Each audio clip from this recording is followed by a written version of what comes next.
Welcome, everyone, to our session today on navigating the new marketing career landscape. Today's conversation isn't going to be a traditional presentation. We've assembled an exceptional panel who will share their experiences throughout our discussion. Rather than saving our conversations to the end, we'll be integrating their insights throughout, giving you a more dynamic exploration of this critical career gap. On your screens, you should see a poll, and I'd like to start with that quick pulse check. Where does AI fit into your work right now? No pressure at all. It's just to see a mix of the experience that we have in the room. And then while we wait for those results to come in, I want to just touch on what today's agenda is going to be. We're going to go through AI and analytic trends. We're going to go through real world AI use cases. We'll go through AI marketing skills gap, and then we'll talk a little bit about the career accelerator. And then at the end, we'll have a Q&A session so we can answer all of your questions. If you do have any questions during the session, please post them in the Q&A box at the bottom of your screen. We don't want to miss any of your questions at the end. And for any other remarks or comments that you may have, we do love the emoji reactions and also the chat box there. I'm going to call on our panel now to introduce themselves. I'm really excited for our panelists tonight. Hey there, Danny, and hello, everybody. So I'm Simon. I'm one of the lead facilitators on the LSE Career Accelerator. How did I get here? Well, it's kind of one of these weird and wonderful things that life throws at you. So I was lucky enough to start and wrap up a digital marketing agency, which kind of was a process that took almost a decade. And then found myself with this wonderful opportunity to help other marketers develop their skills at the LSE. Before I was in the agency world, I ran the learning program at the Open Data Institute for Tim Berners-Lee, and worked for Harvard Business School as a leadership development consultant, working with people like KPMG to build new generations of leaders. So what I really care about in my work is ethics, like why we should do things. I'm a data ethics practitioner, and for me, it's really important to understand why we do things as well as should we do them and can we do them. Thank you. Is it me? Hello, I'm Hannah. Thanks for joining everyone today.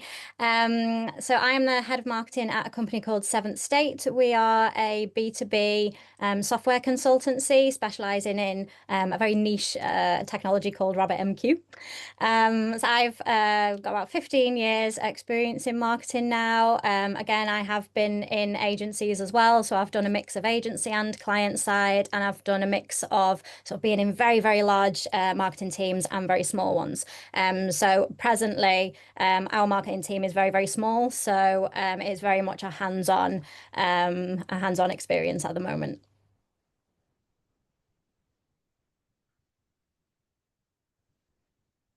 Oh, Tinashe, I think you're on mute still. Yes, sure. Hi, everyone. I am Tinashe. I'm Tinashe Zakasikwa, and I am the digital marketing strategist at Accelerator now, which is a law firm that specifically deals with marketing for law firms based in the United States. And I've been in marketing for about 10 years now, for over 10 years now. But prior to that, I was a journalist for about 2-3 years. Chasing deadlines. And then obviously I had to move to corporate, to digital, and I worked for agencies ever since then. Very highly fast-paced, as you know, but it was almost the same as the newsroom. But now, obviously, now I have to find meaning into what I write and into what I market, as compared to writing headlines and breaking news. It's kind of really exciting, and I think I have settled now, which is very exciting. Excited to meet everyone who is willing to learn and as we grow together. Thanks.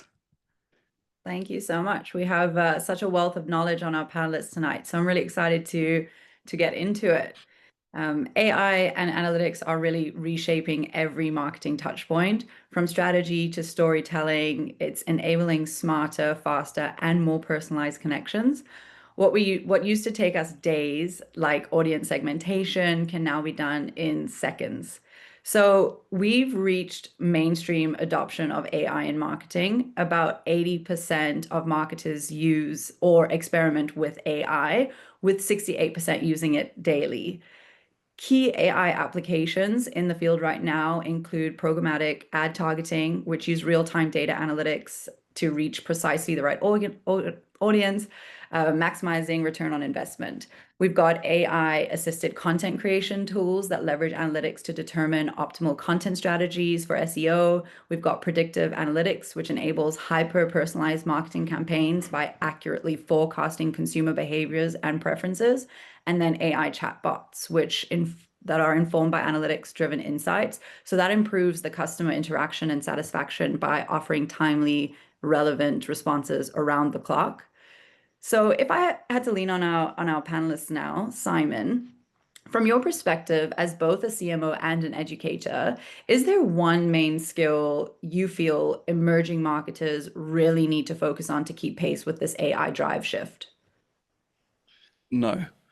So yeah, and I mean that in the nicest possible way. In fact, I kind of mean yes and no, right? I'm essentially there's a whole it kind of depends, but for me actually I think there is one skill, and that is actually really good critical thinking, right? Mhm. So really understanding and being able to question what you're being given, what underpins it, and whether you can trust it or not. And that's the thing about all of these AI applications is they're incredibly convincing, which is great. As marketers, we're quite easily convinced. I know I'm very susceptible to influence, and but we shouldn't. And that's the thing, right? Just because something's being served up to us on a plate, it doesn't mean we should trust it. So I think um, I would agree. There is, if I was to say, if there's one thing that I was going to be looking for in a marketer, it's that ability to think critically, to think beyond what they're being given. But that's not just one skill, and that's why my slightly facetious answer came in. It's actually what builds your critical thinking is your understanding of the theory, what sits behind it, your domain knowledge, and your understanding of how the system is giving you the results that you've got. Yeah, thank you. Thank you so much. Critical thinking, I think, should be applied almost everywhere, also to the users or receivers of the marketing. AI can really scare us sometimes. Tinashe, there's a lot of talk about automation and efficiency, but where have you seen AI actually improve outcomes rather than just speed things up? I think if used right, so we have AI now, right?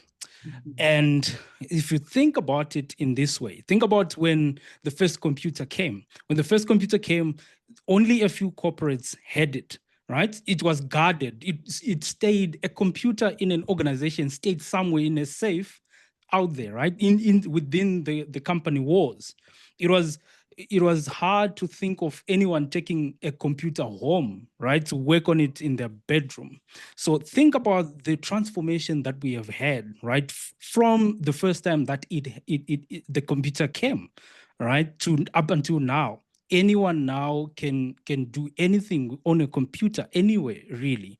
So apply that to artificial intelligence. Now we have AI, so powerful, a tool that if you use it properly, all right, if you communicate with it properly, you can be able to do anything. One person now is able to run an agency that needed 18 people before. You can now write social media content using AI at scale. One person in their bedroom, in their basement, or anywhere, they can be able to do that. So I believe AI, if used properly, if you have the knowledge and the understanding, then the skill and the critical thinking, like what Simon said, I think it is the most powerful tool that we have right now. Same as the computer when it first came. Yes. Yeah, no, it's very true. We're just at the cusp of what AI is going to be able to achieve for us in marketing. Yep. Hannah, what advice would you give to marketers who want to start experimenting with AI without feeling overwhelmed by all the new tools that are available? I think just be open and listen to the conversations that are around. There is literally every few minutes there's a new tool. It's like, oh, there's this one, there's this one. I mean, what I tend to do is I will write them all down. We started a AI will be back, sorry, learning group within our business. And it basically everyone, thank you. Everyone sort of whenever they saw a new tool, they would put it into this list, and then we would go through that together as a full team, like beyond the marketing team. We would go through that as a full team, each taking one thing and just go and play around with it, just have fun with it, play with it, see what it can do. I think with a lot of the tools that are emerging, it's very much the innovation side and the innovation stage that we're in at the moment. It's like, okay, cool, there's this new free, like this new tool, not necessarily free, sorry. This is rarely free for the good ones. There's this new tool, what can it do? And there'll be the stuff that it says on the tin, and there'll be stuff that people talk about, but see how that can work for you and your use case and how you want to sort of play with it and experiment with it as well. So basically be open. Yeah, I love that. I think there's probably a lot of people in the audience that want you to make that group public so that they can partake in it. Amazing. Thank you so much. And Hannah, I'm actually going to ask you to stay on here and chat a little bit about your real world AI and marketing experiences and just touch a little bit on the questions on the screen for us. Yeah, sure. I mean, to be honest, there wasn't one particular challenge that I have used AI for. Like I said, I'm very much in the experimentation phase, very much in the innovation phase, and seeing, okay, what can these new tools sort of do? I think when I've kind of looked at what people are saying about AI, particularly in marketing, it gets a lot of bad rap, okay? So especially when it comes to the content creation, content generation side of things, there's a lot of bad press out there about just generic garbage being, trolled out on masses and masses of websites. So I have kind of approached my use of things like ChatGPT slightly differently. So what I have chosen to do is I have reversed my relationship with AI. So rather than prompting it and asking it to come out with answers to me, I ask it to prompt me as if I were AI. And what that really does is I will essentially say, okay, I have this topic that I'm interested in, or I want to write about, or I want to explore. I think roughly X, Y, and Z about it. Ask me questions in an interview style format, make it conversational so that I can really think about what it is that I think about this topic, rather than, to touch on Simon's point earlier, rather than taking at face value what you're told by AI, get it to ask you the questions and ask those things of yourself. And then you'll find that, you do sort of learn and grow in that way. So that's kind of what the best use that I've found out of something like ChatGPT. And the best thing is that it hasn't just been useful from a marketing point of view. So I use this in so many different use cases. So one, of course, is marketing. So we may have an article on something and I'll be like, right, okay, what can, ask me a bunch of questions to help me organize my thoughts on this topic. And then I'll kind of go from there through the sort of writing process. But what it's been really good for is things like personal branding is a big thing at the moment. And there is a big push on utilizing your employees' personal brands. And particularly in the organization that I'm in, there are a lot of engineers. And typically speaking, the engineers don't find it as easy to talk about themselves or to sort of create this personal brand and put themselves out there. So I've done sort of personal one-to-one workshops with all of our team on how they can use something like ChatGPT to, again, reverse that relationship, get it to ask them questions, and then they feel a lot more confident about knowing what to say and what to write about. So that's been a really, really good use case for it.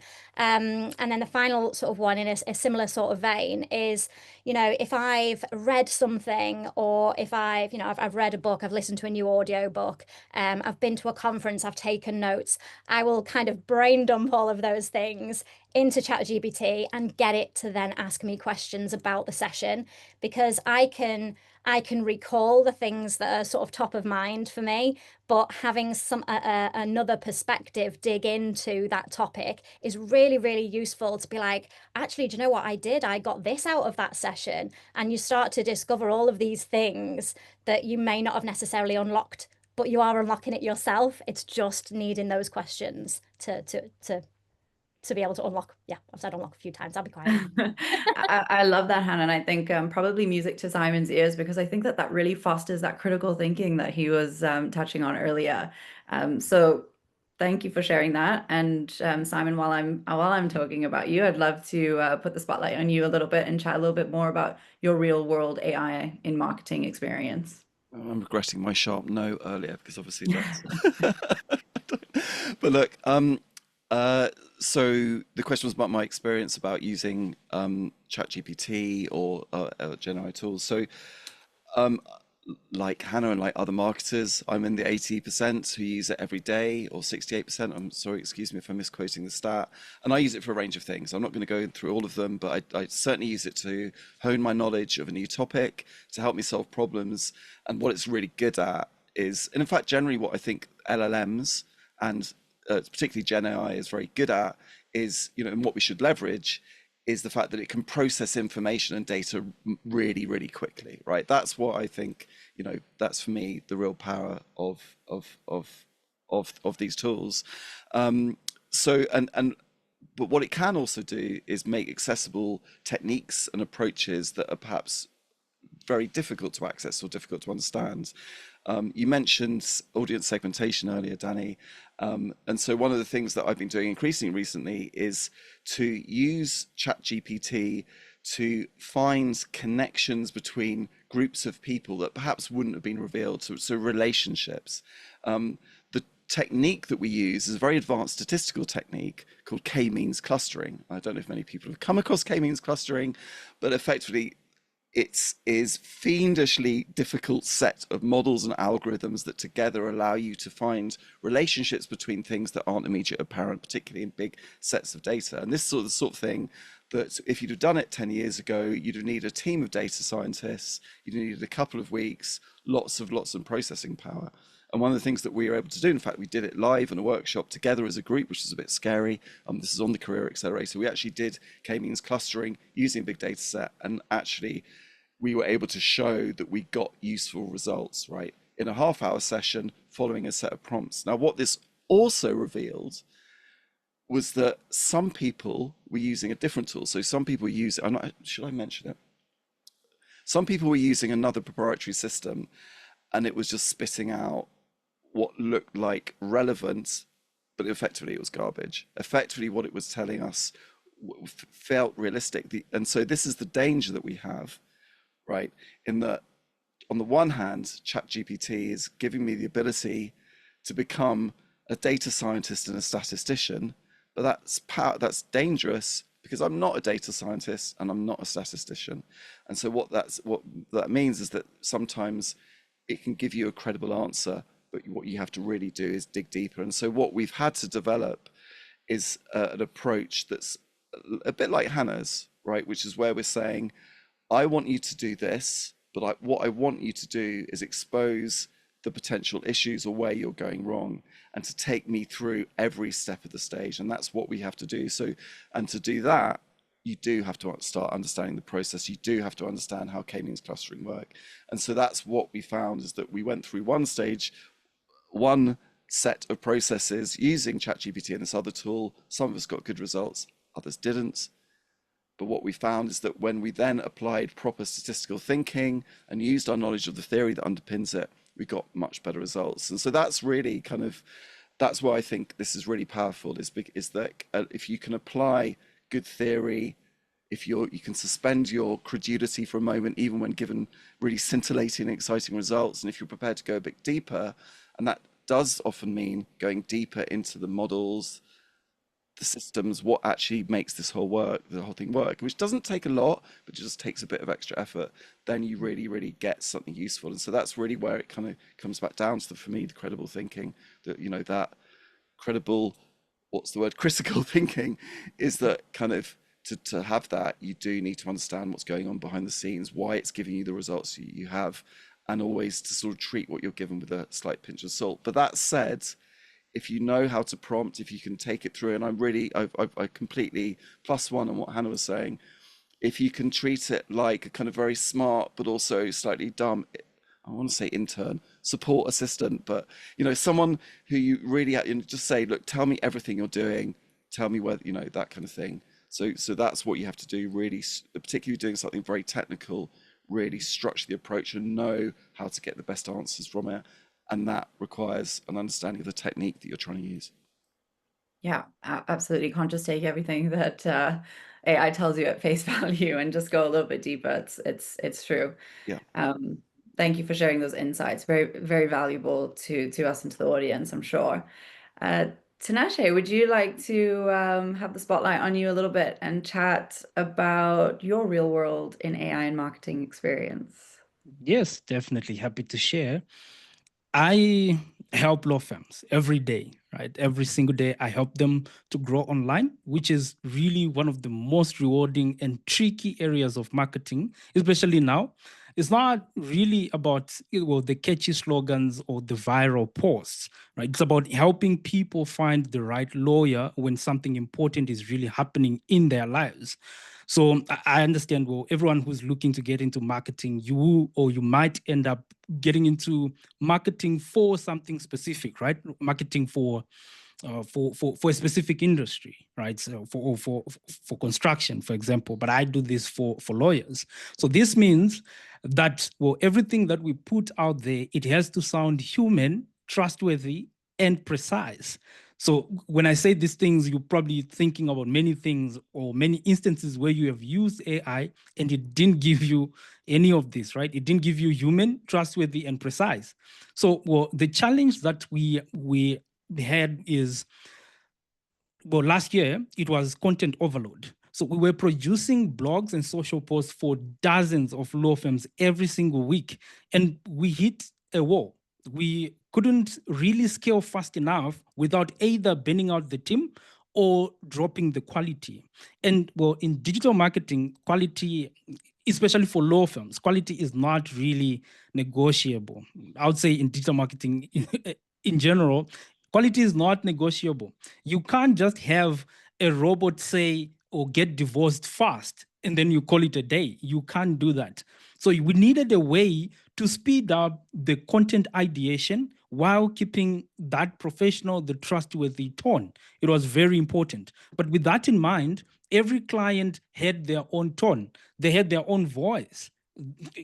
One wanted calm, reassuring. Another wanted bold, modern. Another wanted everything in plain English with zero adjectives. So you needed to keep that in mind. And when you're managing like 60 plus clients, that's very critical. And keeping all these voices consistent, it was exhausting. It was super exhausting. That's really when I started experimenting with custom GPTs. If you've used ChatGPT, you may have you would know custom GPTs, right? They were lifesavers. So instead of using one general AI model for every single thing, I decided to build a GPT for each client, right? It was painstaking, but it saved us tons of hours. Each one GPT, it was tailored on that law firm's past content, the brand tone, and the message style. Well, for example, a family law GPT would sound warm and authentic. A corporate law GPT that it used like a formal structure or short sentences. A criminal defense GPT would be direct and confident, no fluff, right?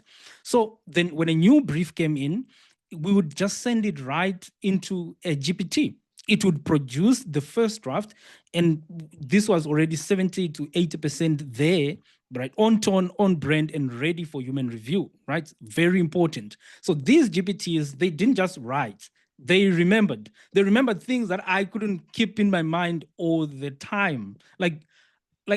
How a law firm would be dealing with different practice areas, right? Sleep and Fall, for example. The one deals with sleep and fall, the one deals with juvenile drugs or something like that. I can't we are smart. Marketers are very smart, right? But in that instance, it becomes really difficult to remember the messaging, the style, the tone, especially when you are working in an agency. So these GPTs really saved us tons of hours and saved us really on the quality as well. So they remembered. They kept us consistent for every single channel, every campaign, every update. They were very on point. The single change, it just turned into a process. We turned it into this massive process that we kept on reiterating. Suddenly, we were just delivering high quality. We were working faster with less back and forth from the client. The client would say things like, well, you'd know these kinds of comments, say, well, I don't know how you're doing it, but everything just sounds like us lately. And that's what we wanted, right? So what worked? What worked was it beautifully made us produce quality and consistent with speed. That's what we wanted. So we cut on average turnaround time by nearly half, which was very, very good for us. But what didn't work, well, at least at first, it was the tone and the accuracy. The tools can make confident mistakes, and I'll be honest, especially in law. We once had a draft that confidently quoted the 2019 Divorce Reform Act, which doesn't exist anywhere. So we actually thought, well, this ChatGPT, it passed the bar exam, but in the wrong country, in the wrong universe, basically. It never existed, but it confidently quoted it. If we didn't know what we were doing, if we were not involved and we were not present in the process of using AI, we would have easily sent it to the client. And in this case, this would have been really chaotic. So we learned that AI doesn't remove the need for expertise. It doesn't remove the need for us. It just changes where the expertise is applied. So instead of spending like writing every hour, like writing every line, we spend more time in checking the meaning and the logic. I think this is really the human part, right? The human bit, the human expertise that will never be removed from the use of AI.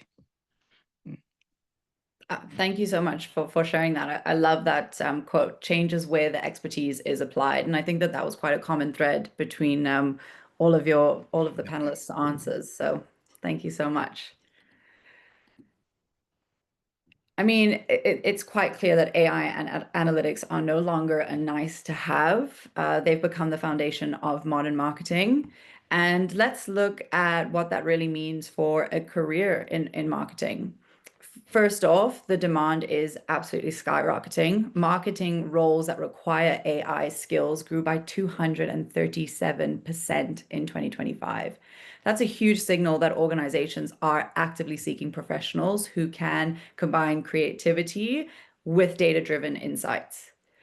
Secondly, there's a clear financial advantage here. Marketers who develop AI competencies earn on average 45% higher salaries, typically between 45,000 and 75,000 at about a mid-senior level.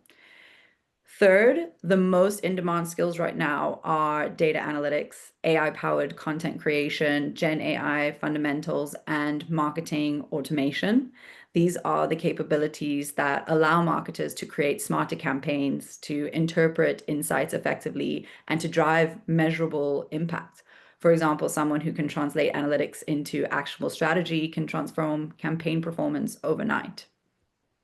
And finally, there's great news about the future. 69% of executives believe AI will create more marketing jobs rather than replacing it. So instead of fearing automation, we should see AI as tools for amplifying our creativity and expanding our opportunities. I think that's just what Tinashe mentioned. It changes where the expertise is applied. So together, these trends show us one clear thing. Marketers who upskill in AI and analytics aren't just keeping pace, they are future-proofing their careers. I'd like to open this up to the panelists, and whoever wants to jump on this is welcome to. But as AI and analytics become core to every marketing role, what do you think will separate the marketers who thrive from those who potentially get left behind? Can I take that? Yes, yes, of course. Yeah, I think that it's not being afraid of it is Mhm. kind of the main thing, and not being, I don't know quite how to put this, but I know people that are in this space, which is not digging your heels in because you don't want to cheat. So, like, there is a mindset, there is a strange misconception that using AI is cheating, and that you should, do everything from scratch. Like, well, no, why? Why should you do that? We have tools now. We have, I don't know if people sort of, if you used to draw sketch wireframes, now you use something like Figma that'll just do it for you. It's a tool. And as I've kind of mentioned a few times, we are very much in that experimentation stage of figuring out what tools are really going to work for you and how to make those tools work for you. And don't be afraid of it, and don't be ashamed of it. And I very much hold my head up high and work. I'm like, yeah, this was AI. I ended up naming mine because it's like a running joke. Mine's called Alan. I don't know why. It just is. So yeah, there is a running joke now, but own the fact that you're using AI, because as you can see here, there are absolute benefits to be had when you're using it correctly. Absolutely, and that's key, right? Using it correctly there. Simon, Tinashe, is there anything that you'd like to add to that? Well, I think, I mean, as I was listening to Tinashe and Hannah speaking, I think it was clear to me that, and I hope they're okay with me saying this, well, it's going to be something nice. So I think they will. But actually, these tools are most effective in the hands of people that are highly skilled, right? And have real empathy and understanding for what they are doing, but also the problems they're trying to solve. For me, that's for me is fundamentally good marketing. It's kind of, it comes back to the creativity and being creative, but also being data driven.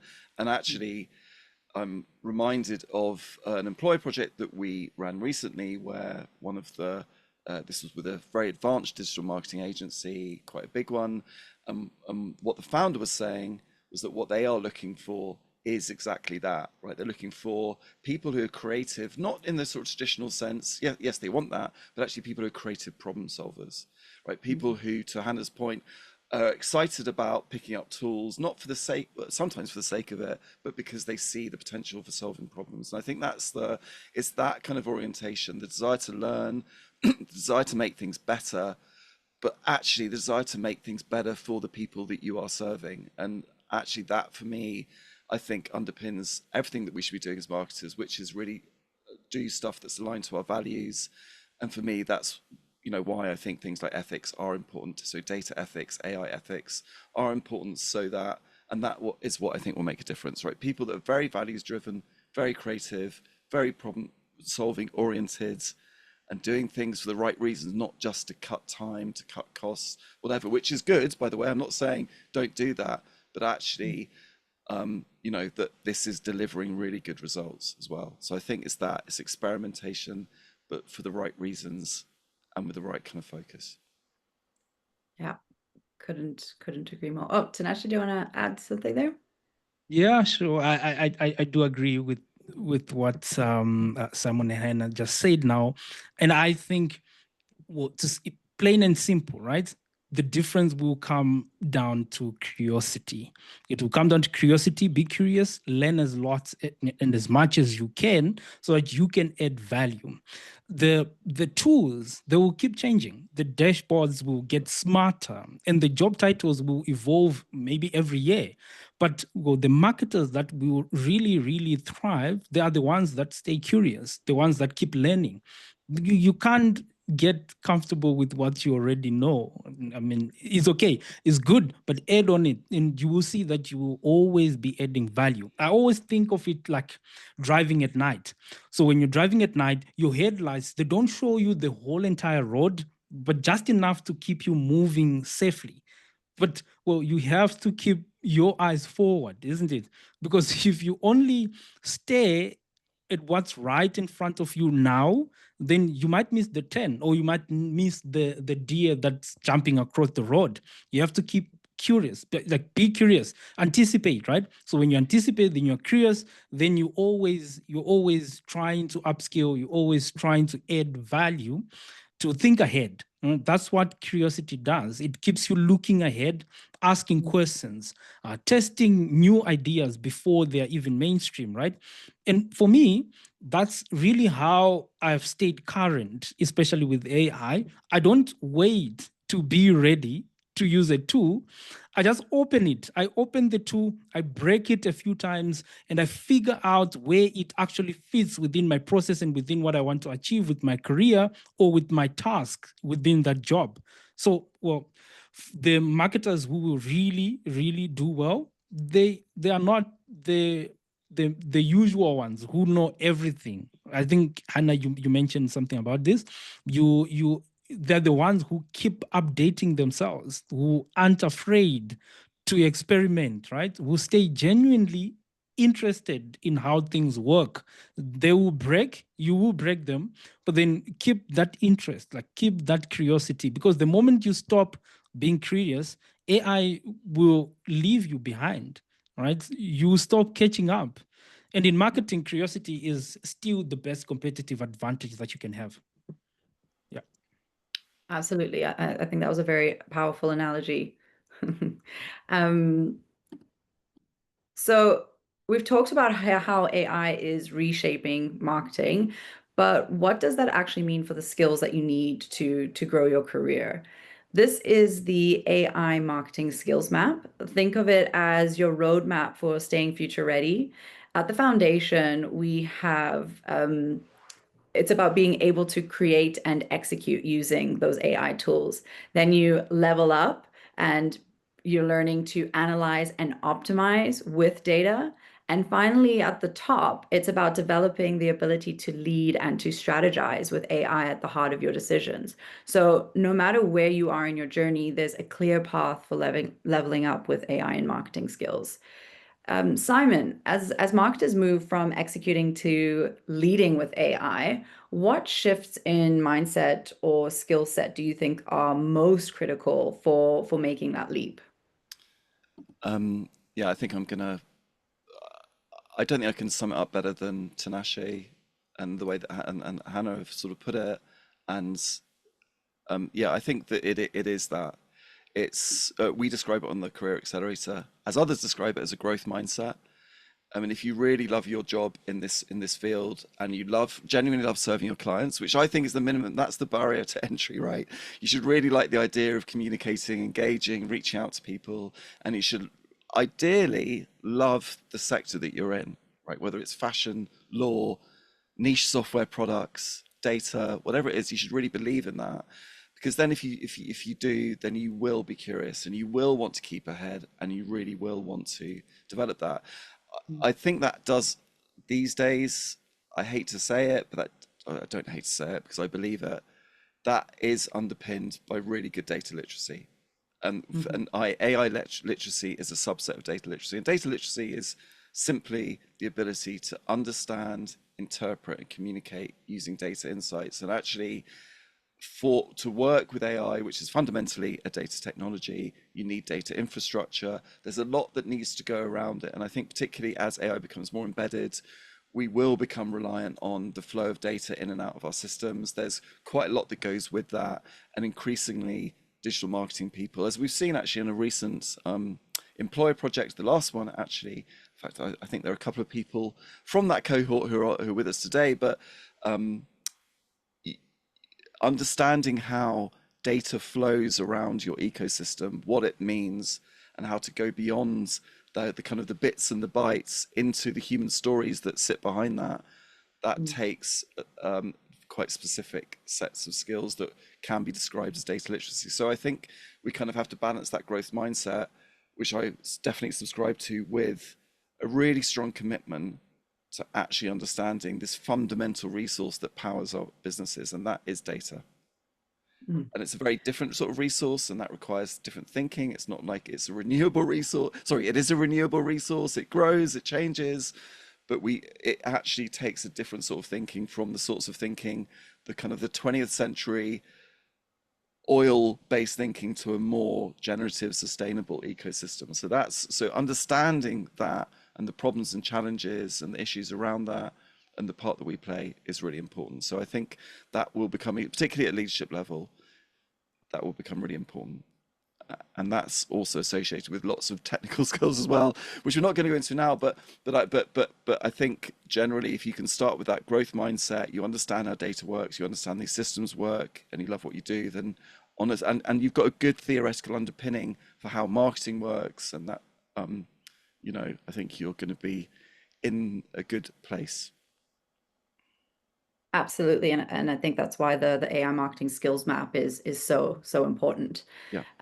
We've shared a lot about the practical AI insights and guidance during the session. So to ensure that you walk away from LSE and Fourth Rev events with actual applicable takeaways, we have created a private AI toolkit which you can bookmark and access for quick prompts for multiple marketing scenarios.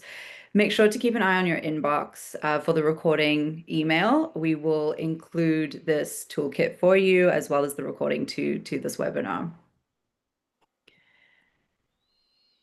Given these industry needs that we've discussed throughout the webinar, the LSE Digital Marketing Strategy and Analytics Career Accelerator was designed specifically to bridge the gap between your current skills and the current marketing demands.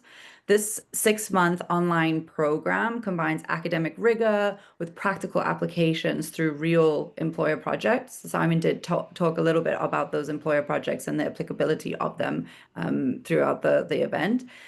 The curriculum of this Career Accelerator is really built around 3 core areas. So it's about designing strategic digital marketing plans, it's about using data to drive and optimize campaigns, and it's about applying your learning through real business challenges. What makes it unique is the balance between LSE's academic rigor and the hands-on experience that you get on the program. So it combined that with opportunities to explore generative AI through dedicated masterclasses. And another question for Simon, as the lead facilitator on this Career Accelerator, you've seen how learners progress through the program firsthand. What do you think makes this learning experience different from any other online marketing courses out there? I think you've picked up on a lot. I mean, the LSE's rigor is actually really important because that gives you a really firm theoretical understanding of how things actually work, and theory is based in actual research and actual evidence. So these aren't just frameworks that we've made up. These are established, well-researched frameworks that actually can help you get good results. So that theoretical underpinning is really important. But as we've talked a lot about, actually, I think it's about bringing together the kind of the art and science of marketing. So yes, we really encourage people to apply problem solving in a creative way, but also that data informed thinking, but always with a practical perspective. And all the way through the program, you've got opportunities to practice this, to get feedback. And the architecture of it is actually really kind of, I think we underplay it a little bit, because actually the way that we take people through the process is really important. And I think the thing that really stays with me is the employer projects, because it's the employer project that gives people the opportunity to turn things that they've only practiced into an actual bit of work, an important bit of work for real world organizations. Last Thursday and Friday, I was in presentations to a startup cancer charity in the Netherlands.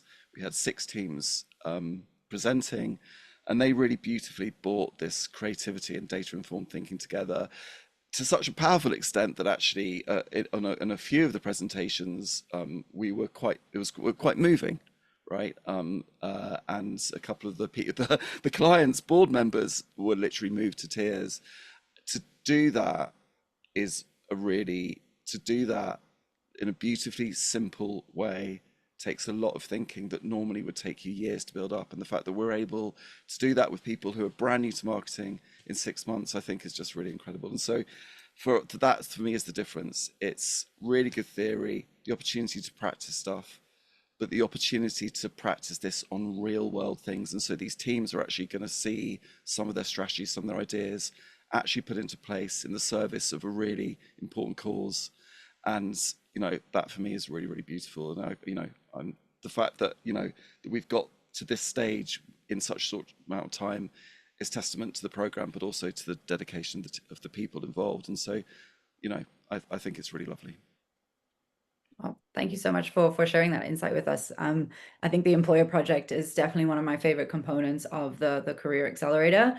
My second favorite is the one-on-one career coaching that you get through the program. So you're getting that practical experience. You're getting the experience of presenting to a client, but you're also getting individual coaching to kind of help you navigate what your career goals and what your intentions are with digital marketing applicable to your circumstances. Which is... And I know from the participants they find that really valuable because it helps them. Often people start with an idea, I'm going to be doing this, and then actually they start to really get into data, or they start really getting into some aspect of it like strategy, and they think, you know what, I'm gonna maybe go in a slightly different direction. So yeah, that's really important. Yeah, absolutely. And the Career Accelerator also features a dedicated AI and digital marketing learning track. So this is for our learners. They receive expert-led masterclasses. You'll focus on real-world case studies and have live Gen AI demonstrations. The focus of the learning track is on building the relevant AI skills that you'll actually need in the workplace. You'll also earn a digital badge to showcase your AI literacy, making you a more attractive candidate for future job opportunities. So that is the impact of the Career Accelerator and the AI marketing masterclasses on the program.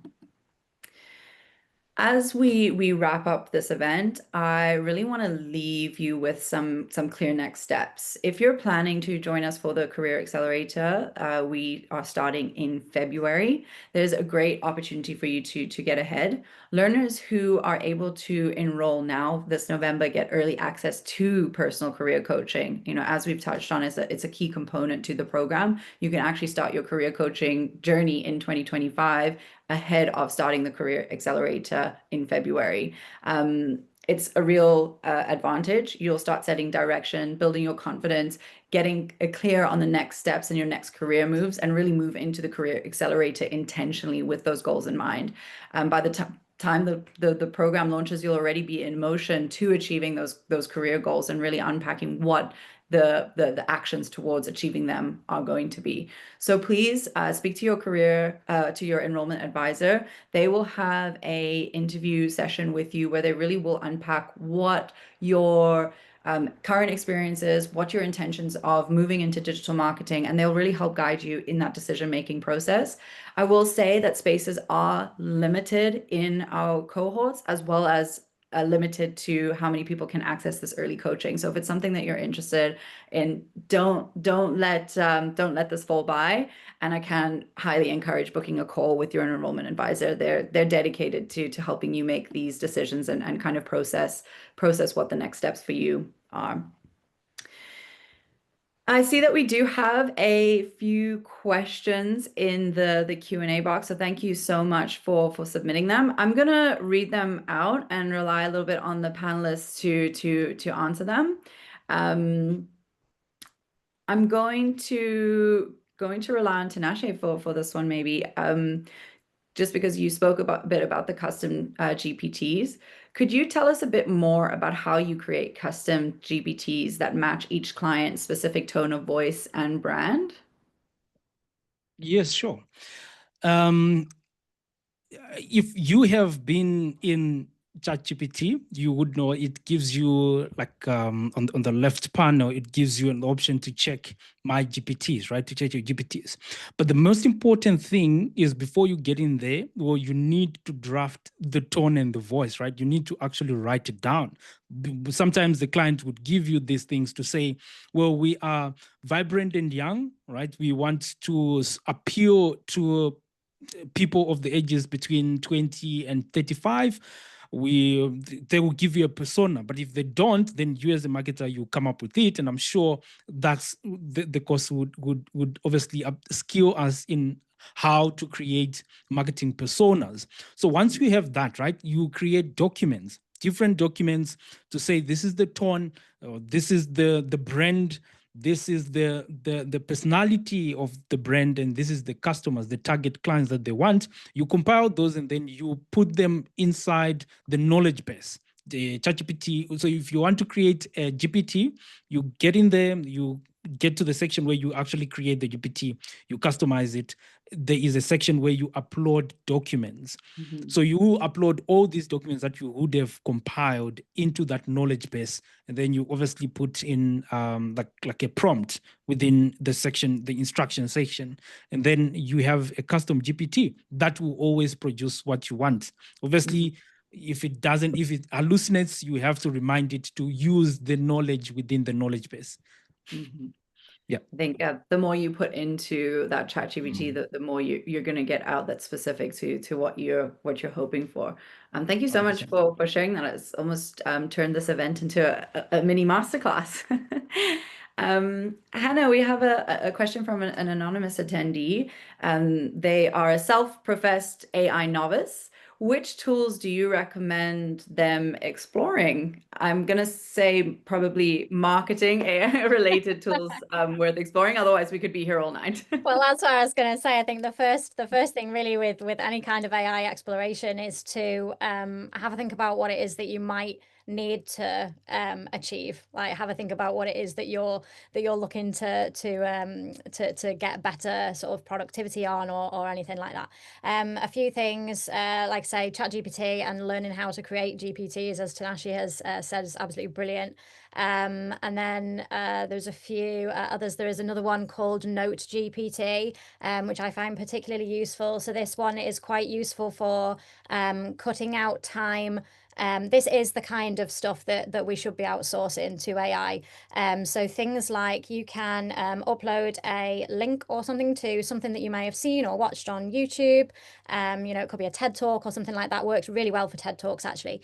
You can upload the link to that and it will pull you the full transcript, and then you can find it will, with its like AI tool bit, it will pull out things for you that may be of note that you want to use. So this kind of content creation is actually really, really useful. So you're not relying on AI to create the content, you're relying on it to curate it for you. And that's a really, really good curation tool. They're the main ones that sort of spring to mind. And again, they're very kind of generic. But if there are particular things that you're looking to achieve, then just go and play with them all, because the things that are the ones that I find useful for my use cases may be completely different ones to the ones that you find useful for yours. Absolutely. Just my 2 cents. If you are a novice, Reddit and Reddit threads can often give you a little bit of direction if you're looking for something specific to what you want to achieve through AI. But there's so much out there to start exploring.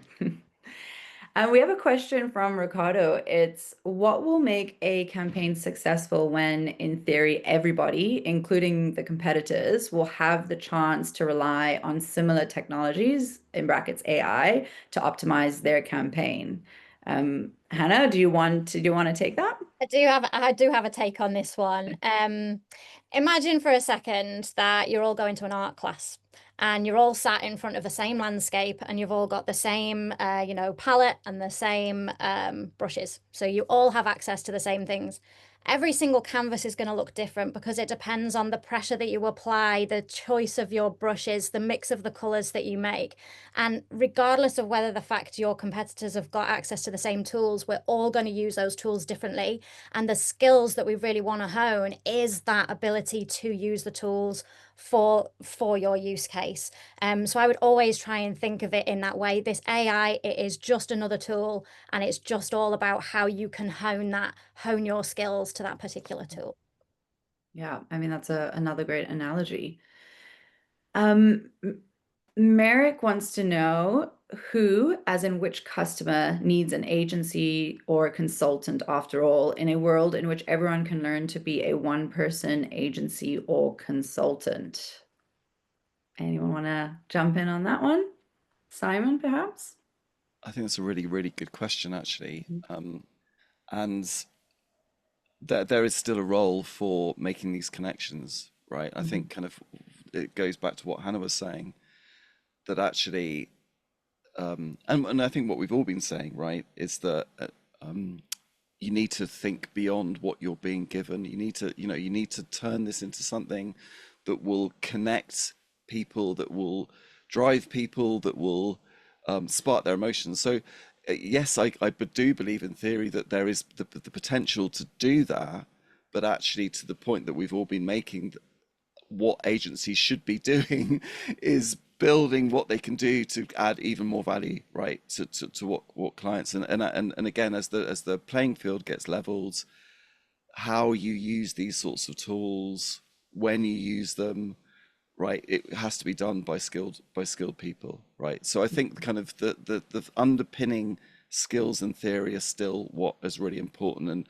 and actually it's because of that AGI is average, right? And all it will do is produce what's average, and in marketing we're always trying to be a bit more than that, right?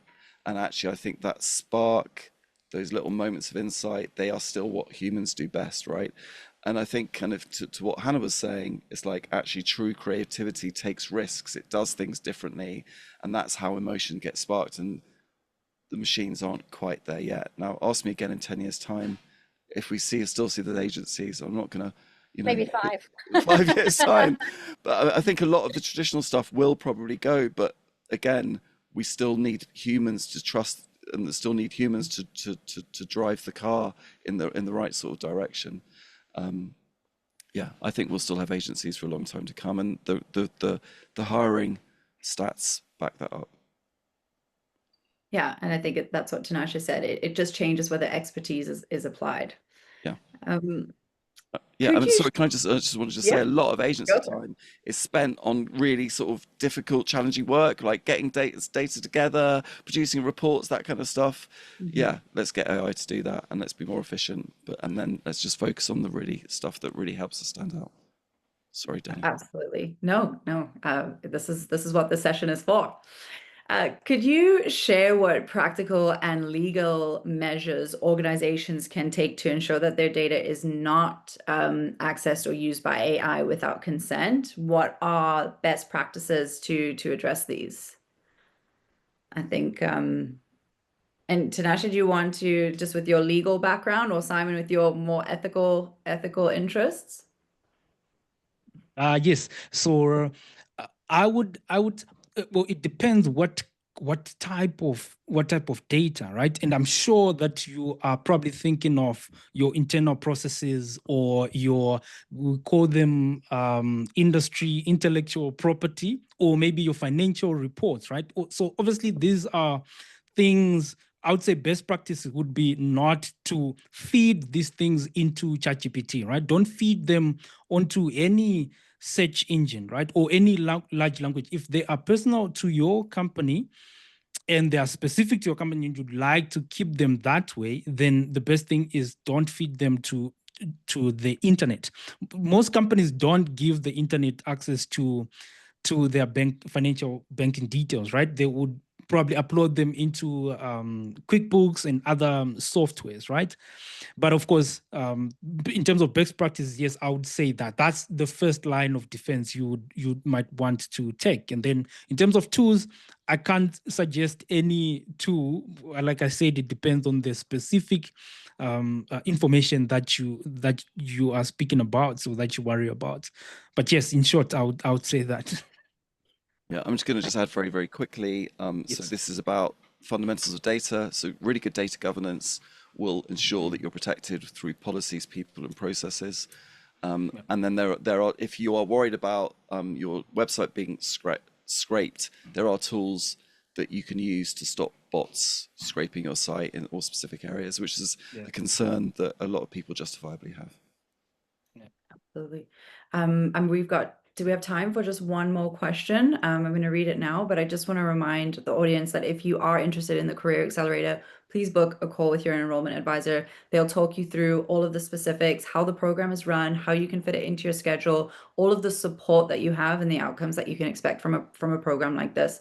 Speaking to your enrollment advisor is the best next step before applying for the program. And remember, spaces are limited, and we also are limited on the early career coaching access. So take advantage of that while you still can. You still have 2 months of 2025 to start achieving those career goals. Smita has a question about marketing and communication teams that are highly trained in language analysis and compelling writing. Given this expertise, what is the measurable value of using AI to generate copy that frequently requires extensive human editing to fix robotic tone that lacks nuance? Is the speed worth the necessary quality control overhead?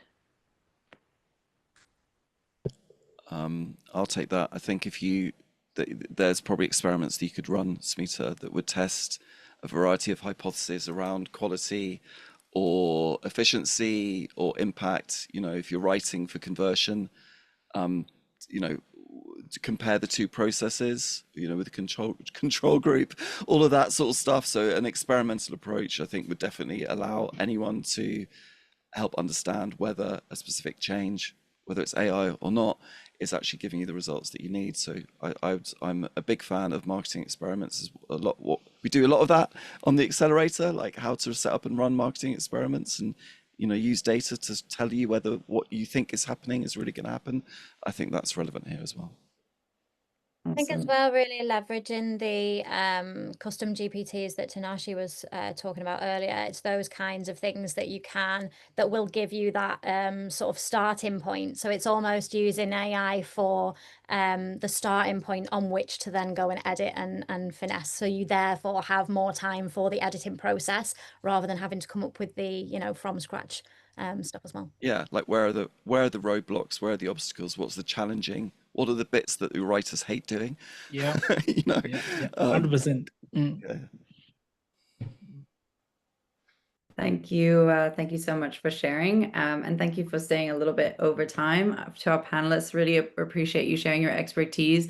I mean, this is just a fraction of the knowledge share that you can expect on the Career Accelerator, but couldn't be more grateful for Hannah, Tinashe, and Simon this evening. Thank you.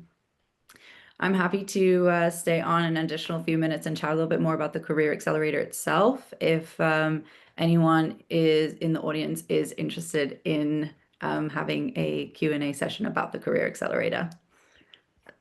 Thank you so much. Bye. Thank you very much. Thank you. Thank Bye. you. Thanks so much, everyone. I do see that we have some questions about the cost of the program. We have various payment options for the Career Accelerator. I highly encourage you speaking to your enrollment advisor. They are best placed to help you work out with your budget for investing in yourself and investing in your career, which options are going to be best for you. We have various interest-free payment plans, so you can pay monthly for the program.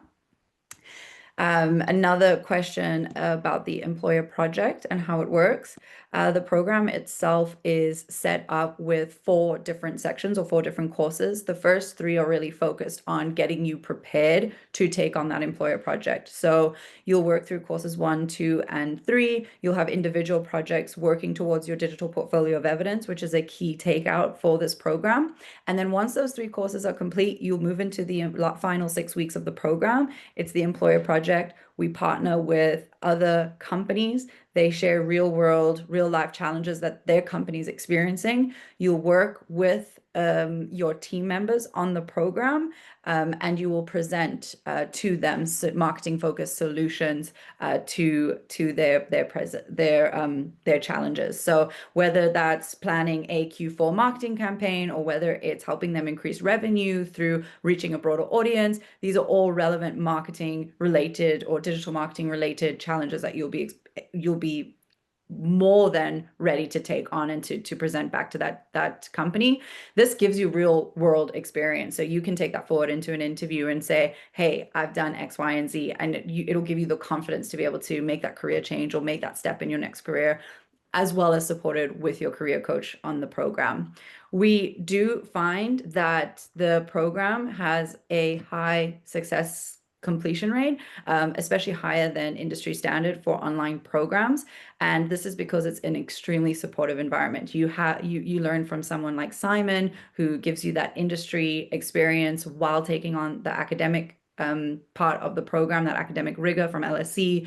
Then you have support from a student success manager, making sure that you're staying on track and really setting you up for success for getting through your projects and submitting them successfully. Then you work with your career coach as well on the program to take step-by-step actions to achieving and unlocking those career goals. And that's essentially the main aim of the Career Accelerator, is to set you up with that track for achieving those career goals. We do find that across our career accelerators, 87.5% of learners that complete the program are able to achieve their career goal within 6 months of completing the program. And I think that that's testament to the extremely practical nature of the program, but also the highly supportive nature of the program. So again, if this is something that you're interested in and digital marketing is a career that you're exploring right now, or even just advancing your career within digital marketing, please speak to your enrollment advisor and see how you can take advantage of some early coaching in 2025. Again, the program is entirely online. It's part-time. We recommend that you're going to spend about 20 hours per week learning, dedicated learning to the program. But again, you're not alone. We have live sessions, you have your support, you have industry experts that will be sharing their knowledge and sharing this journey, the Career Accelerator journey. The next start date is the 9th of February. The last presentation or the last cohort in October sold out. So if you're considering it, please reach out to your enrollment advisor. That's all that we have time for this evening. I really appreciate the engagement from the audience. It was lovely to get to meet you and hear a little bit about how you're incorporating AI, as well as thank you for sharing this journey with me and learning all about AI and marketing and how we can leverage it and really using that within our career and next steps. Like Tinashe said, it's like driving a car, we're always looking forward. Definitely going to take that one with me. Thanks again, everyone, and have a lovely evening. Bye.